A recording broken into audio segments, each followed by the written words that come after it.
오늘 여러분과 함께 깊이 좀 나눌 말씀이 누가복음 10장에 나와 있는 율법 교사와 예수님과의 대화입니다. 율법 교사와 예수님과의 대화. 그리고 그 대화를 통해서 예수님이 선한 사마리아인의 비유를 말씀하십니다. 누가복음 10장에 보면 율법 교사가 예수를 시험하여 질문합니다. 잘 알고 있어요. 근데 그 질문이 뭐냐? 무엇을 하여야 영생을 얻겠습니까? 굉장히 영적인 질문이에요. 영생에 대한 질문이에요. 모든 종교는 어떤 특징을 갖고 있냐? 내세적 세계관이 있습니다.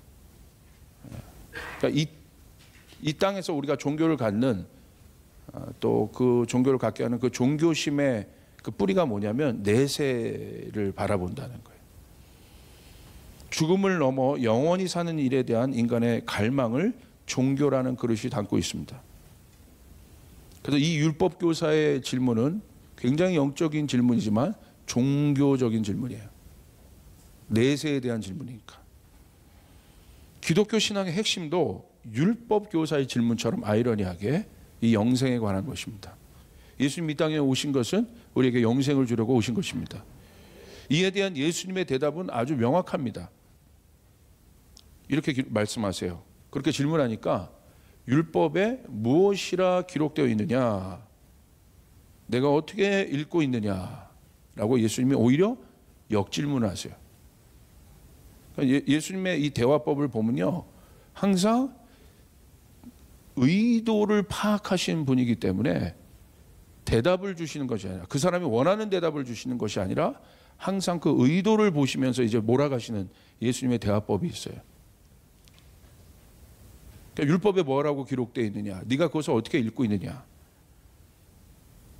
그러니까 여러분 아까 읽었던 10장 27절에 이렇게 기록되어 있어요. 제가 이제 본문에 썼는데 율법 교사가 이렇게 대답합니다. 그가 대답하였다. 내 마음을 다하고 내 목숨을 다하고 내 힘을 다하고 내 뜻을 다하여 주 너의 하나님을 사랑하여라 하였고, 또 내 이웃을 내 몸과 같이 사랑하여라 하였습니다. 이것을 들으시고 예수님 뭐라고 대답하십니까? 아주 당연한 대답을 하세요. 뭐라고 하세요? 28절에 보시면 내 답이 옳다. 잘 대답했다. 틀렸다고 말씀하지 않으셨어요. 그런데 그 핵심은 뭐예요? 옳다라고 말씀하시고 뭐라고 말씀하세요? 그렇다면 이를 행하라. 그러면 살리라. 그냥 행함으로 끝나는 것이 아니라 행해라. 그러면 네가 산다. 행함으로만 얘기하지 않으셨어요? 그러면 산다는 거예요. 여기서 산다는 건 뭐예요? 네가 그러면 진짜 하나님 알게 돼. 네 신앙이 진짜가 돼. 이거 산다는 게 그런 거예요. 네가 의미 있는 존재가 돼. 행해. 그러면 살아. 기독교 신앙의 핵심, 즉 교회와 성도의 정체성은 하나님과 이웃을 사랑하는 것이라고 말씀하십니다. 결국 사랑에 관한 것이에요. 그러니까 율법 교사가 이 사랑을 알고 있었어요. 넌 뭐라고 생각하느냐? 영생에 관한 질문 앞에 넌 뭐라고 생각하냐? 율법에 뭐라고 기록되어 있느냐? 무엇이 큰 계명이냐? 잘 대답했죠. 첫째는 하나님 사랑하는 거고, 둘째는 이웃 사랑하는 것입니다. 사랑에 관한 거죠. 예수님 옳다고 하셨어요. 그리고 그 사랑을 행하라고 하셨어요.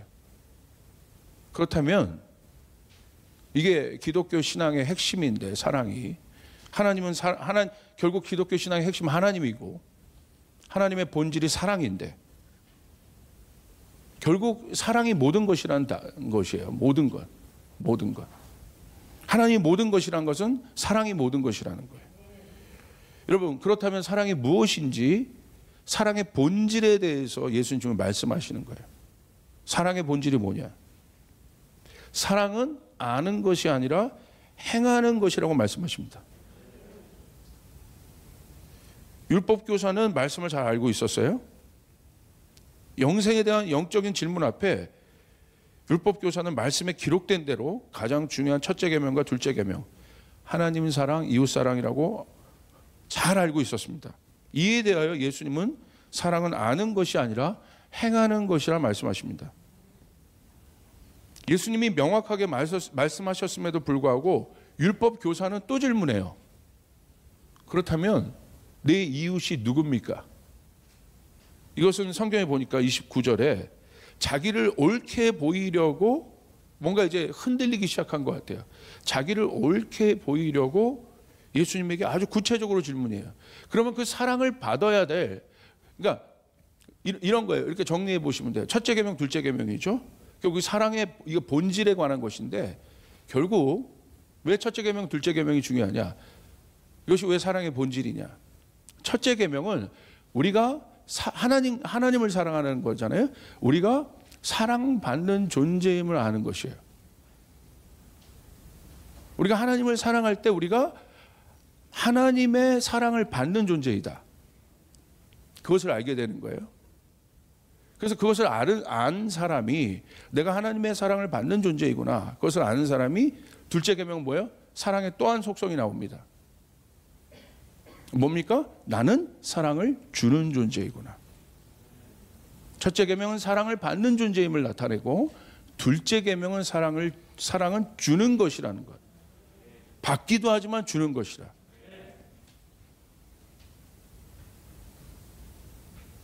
그러니까 이 율법 교사가 묻는 거예요. 아주 구체적으로 물어요.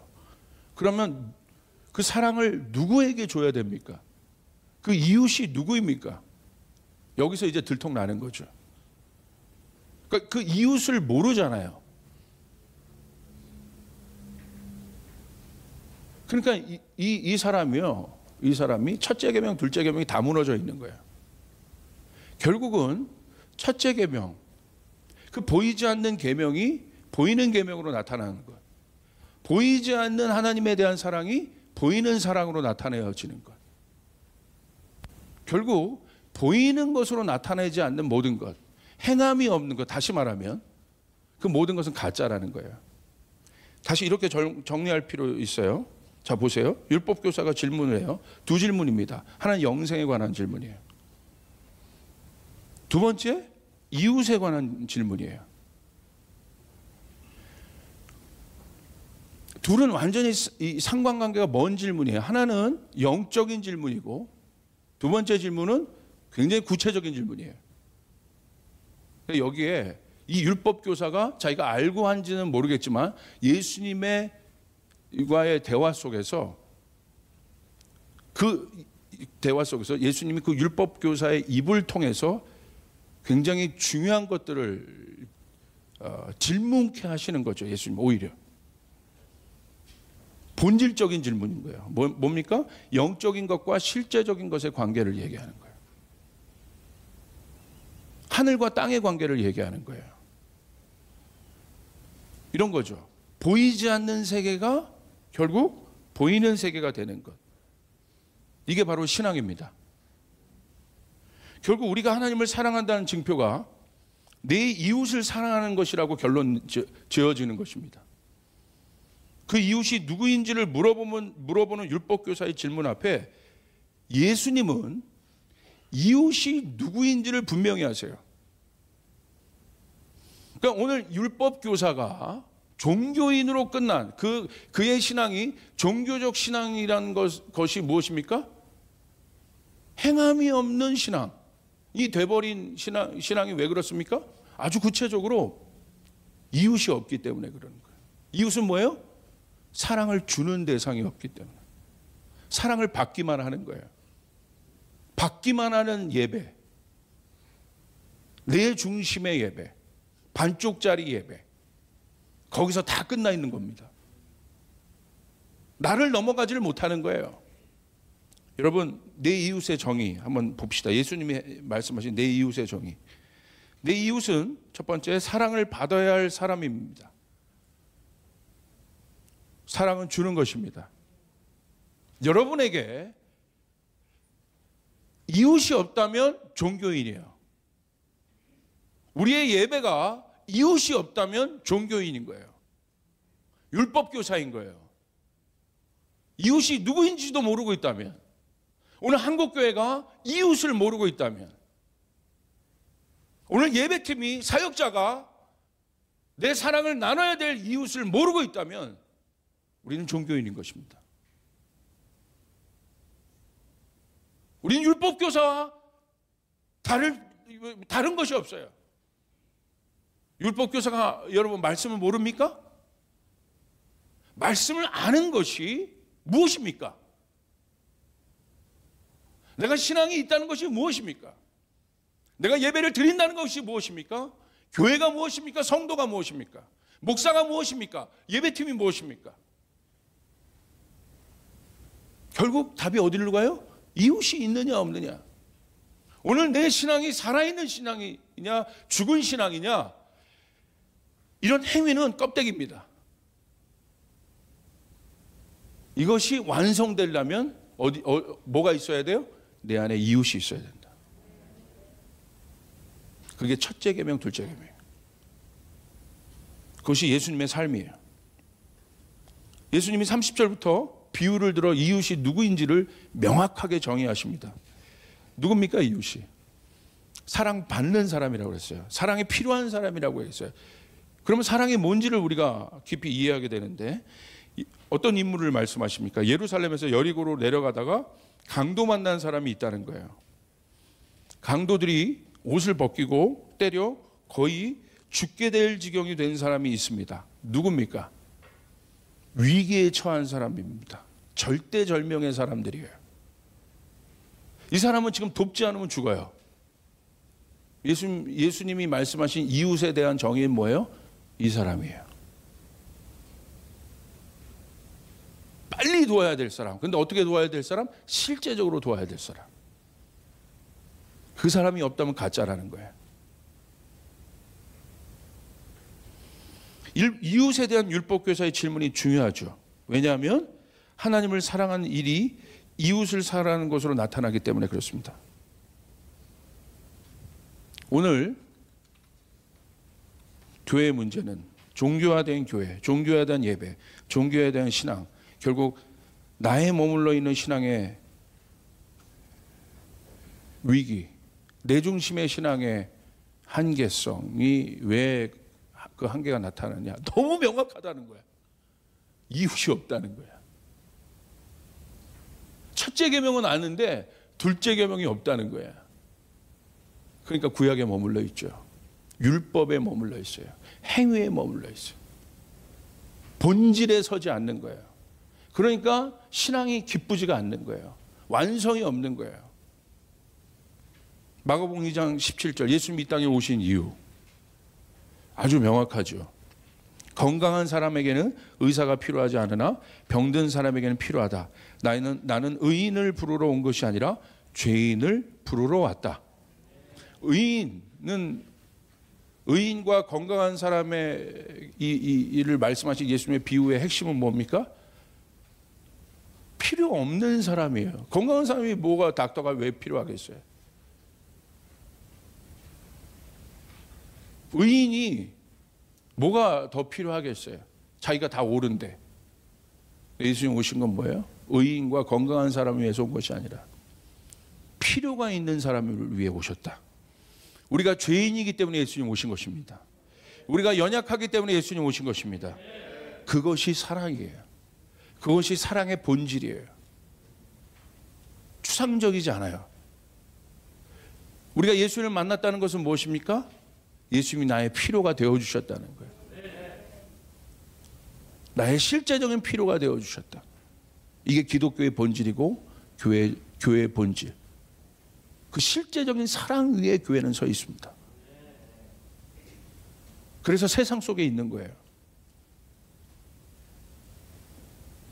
사랑이 구체적으로 필요한 사람들을 말합니다. 그러면서 두 부류를 얘기하세요. 예수님이 그 비유 가운데 31절 32절에 보시면 이렇게 기록되어 있어요. 마침 어떤 제사장이 그 길로 내려가다가 그 사람을 보고 피하여 지나갔다. 32절, 이와 같이 레위 사람도 그곳에 이르러 그 사람을 보고 피하여 지나갔다. 아주 대놓고 모집단을 뽑아버리십니다. 누굽니까? 제사장. 레위인, 예배 드리는 자들이에요. 예배를 집례하는 자입니다. 하나님 알고 있는 사람들, 대표적인 사람들. 그런데 피하여 지나갔다는 거예요. 하나님 사랑하는 사람들인데, 하나님을 섬기는 사람들인데. 지금 예수님 만난, 예수님이 설정한 이웃은 누굽니까? 지금 돕지 않으면 죽는 사람. 그런데 지나가는 거예요. 예수님 묻고 있는 거야. 뭐가 사랑이니? 하나님을 사랑이신데. 뭐가 사랑이니? 너희는 어디 위에 있니? 네 신앙은. 사랑은 뭐냐? 세 번째, 제가 선한 사마리아인의 지갑이라고 얘기했어요. 구체적인 것이에요. 왜? 그냥 선한 사마리아인의 행동이라고 하지 않고 선한 사마리아인의 지갑이라고 얘기했을까? 33절부터 35절에 있습니다. 그러나 어떤 사마리아 사람은 길을 가다가 그 사람이 있는 곳에 이르러 그를 보고 치근한 마음이 들었어. 이 사람 누굽니까? 사마리아 사람입니다. 사마리아 사람은 지금 강도 만난 유대인들과는 적대시된 그런 관계입니다. 그런데 적과 같은 사람이지만, 원수 같은 사람이지만, 지금 위기에 처하니까 그것도 없는 거야, 당장. 평상시에는 나에게 원수였지만, 위기에, 절대절명의 순간 앞에는 뭐 아무것도 없는 거예요, 여러분. 이념, 생각, 이게 다 무너져 있는 것입니다. 보세요, 34절. 가까이 가서 그 상처에 올리브 기름과 포도주를 붓고 싸맨 다음에 자기 짐승에 태워서 여관에 데리고 가서 돌봐 주었다. 자기 길 가다가 지금 이 사람 돕고 있는 것입니다. 레위인과 제사장들은 다 피하여 지나갔는데 35절. 다음날 그는 두 데나리온을 꺼내서 지갑을 열어요. 여관 주인에게 주고 말하기를 이 사람을 돌보아 주십시오. 비용이 더 들면 내가 돌아오는 길에 갚겠습니다. 사랑의 핵심은 이웃이 있느냐에 대한 질문이었어요. 오늘 이 선한 사마리아인의 비유를 예수님이 들으신 것은 33절. 불쌍한 사람을 보고 도와야 될 사람을 보고 치근히 여기는 마음을 가졌다. 이게 사랑입니다. 그 치근한 마음에서 기적이 나타납니다. 할렐루야. 이게 사랑의 본질이에요. 예수님이 항상 불쌍히 여기셨어요. 거기서 기적이 나타나요. 그는 실제적으로 선한 사마리아인 위기에 처한 사람을 돕고 자기 지갑을 열어 두 데나리온을 꺼내어 여관 주인에게 주고 이 사람을 돌봐 주십시오. 그리고 뭐라고 얘기합니까? 비용이 더 들면 내가 돌아오는 길에 갚겠습니다라고 얘기합니다. 이번 코로나 바이러스의 특징은 결국 뭘로 귀결되느냐? 경제로 귀결되고 있습니다. 이게 핵심이에요. 그래서 제가 선한 사마리아인의 지갑, 경제를 얘기한 거예요. 주님의 이 비유가 그냥 제사장과 레위인들을 때리는 비유가 아니라는 거예요. 오히려 더 깊은 걸 봐야 돼요. 위기에 처한 이웃이 있느냐? 그러면 선한 사마리아인도 있다. 그리고 그를 도울 지갑도 준비되어 있다. 아프리카 어느 시골마을에서 죽어가는 미국인 한 사람을 살리기 위해 살릴 수 있다는 아무런 보장도 없음에도 미국은 전용기를 띄워주고 미국 공무원은 보신주의나 규정에 얽매이지 않고 실험 단계에 있는 신약을 사용하도록 승인합니다. 라이베리아에서 함께 의료 선교를 하던 낸시 라이볼트라는 여사가 똑같이 걸려요, 이 풍토병에. 그런데 3회분 지금 공수됐잖아요. 3회분. 근데 브렌틀리가 대단해요. 켄트 브렌틀리가. 33살 켄트 브렌틀리가. 뭐라고 얘기하냐면 라이볼트 여사가 먼저다. 양보합니다. 그 상황에 있어도. 그런데 첫 번째 약을 녹이는 동안 브렌틀리의 호흡이 막 거칠어지기 시작해요. 상태가 갑자기 악화됩니다. 그래서 다시 라이볼트 여사가 동의하여 그 라이볼트 여사가 또 동의해 줍니다. 브렌틀리가 먼저 주사를 맞도록 또 양보합니다. 절대절명의 상황에서 이 두 의사가 보여준 아름다운 서로를 향한 사랑, 실제적인 사랑, 얼마나 여러분 멋집니까? 결과적으로 지맵을 맞고 두 사람 모두가 호전되었습니다. 상태가 호전되자 미국 정부는 바로 두 사람을 미국으로 데려와서 미국 병원에서 치료받도록 했습니다. 온갖 우려를 무릅쓰고 미국 정부는 미국 시민이라는 이유로, 미국 병원 시설이 더 좋다는 이유로 에볼라 환자를 미국으로 데려옵니다. 대단한 거예요. 살리기 위해서. 지금 막 서로 막 뭐 내 새끼 걸리면 어떻게 하지? 뭐 이런데 지금. 그런데 이 켄트 브렌틀리와 낸시 라이볼트가 속한 구호단체 이름이 사마리아탄 펄스예요. 사마리아인의 지갑이라는 단체입니다.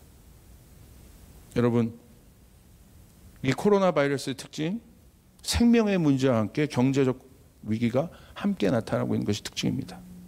이 위기에 처한 상황에 강도 만난 위기에 처한 이웃이 늘어나고 있습니다. 이때 교회와 성도는 무엇을 해야겠습니까? 어려운 이웃을 돕는 사마리아인의 지갑의 축복이 저희 조이풀 교회에게 있기를 바랍니다. 여러분에게 있기를 바랍니다. 할렐루야. 하나님의 일은 돈의 양의 문제가 아니에요. 사람들이 내 능력, 내 돈, 내 한계를 보고 누구를 돕는다고 생각해. 그건 사랑이 아닙니다. 그건 양이 문제가 아니에요. 마음의 문제인 것입니다. 사랑은 마음인 것이에요. 36절 37절, 너는 이 세 사람 가운데 누가 강도 만난 사람에게 이웃이 되어 주었다고 생각하느냐? 그가 대답하였다. 자비를 베푼 사람입니다. 예수께서 그에게 말씀하셨다. 가서 너도 이와 같이 하여라.